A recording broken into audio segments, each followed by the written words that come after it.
Hi, I'd like to show you an exercise that is designed for practicing one of my favourite sword fighting stances. Now, every stance that you practice in sword fighting is good for different things, but in my experience most people spend a lot of time working on single combat in particular. Whereas personally I like battle fighting, and the stance that I'm going to show you today is good for two things in particular. One is fighting while wearing armour, and the second is it's good for fighting opponents that could attack you from any direction, or facing multiple opponents. To practice this exercise you don't really need any tools though, although I'm going to be using this, a one-handed wooden training waster. You could just as easily practice the same exercise with a hand and a half sword, a wooden spoon, a rolling pin. Almost any one-handed implement that you have to hand will do, as long as you can simulate the sword blows. This diagram is designed to show you 8 basic directions around your body. This is you, the master sword fighter, at the middle. Your front, back, right and left as the cardinal directions, and the 4 quarters between those cardinals.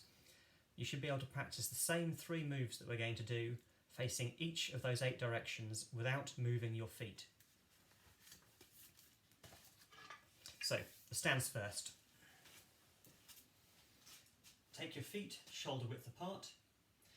Take your lead leg, the one that is the same side as your sword hand. Drive that forward a short distance, about shoulder width again.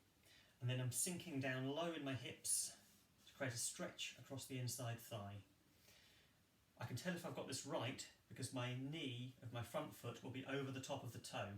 If it's not far enough there and not low enough down. This, with my body upright, will spread the weight and keep me in balance if I'm fighting in full armour.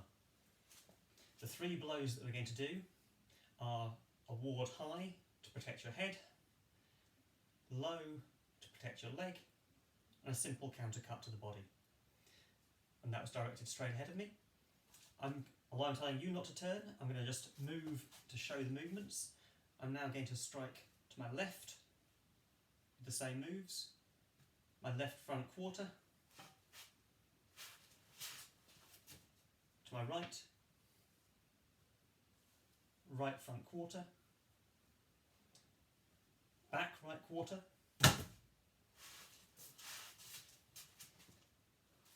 left rear quarter, and straight to the back. Do the same exercise with both hands, standing in both directions. Practice making those simple moves in all 8 directions, and practice defending yourself against a threat that could strike you from any side.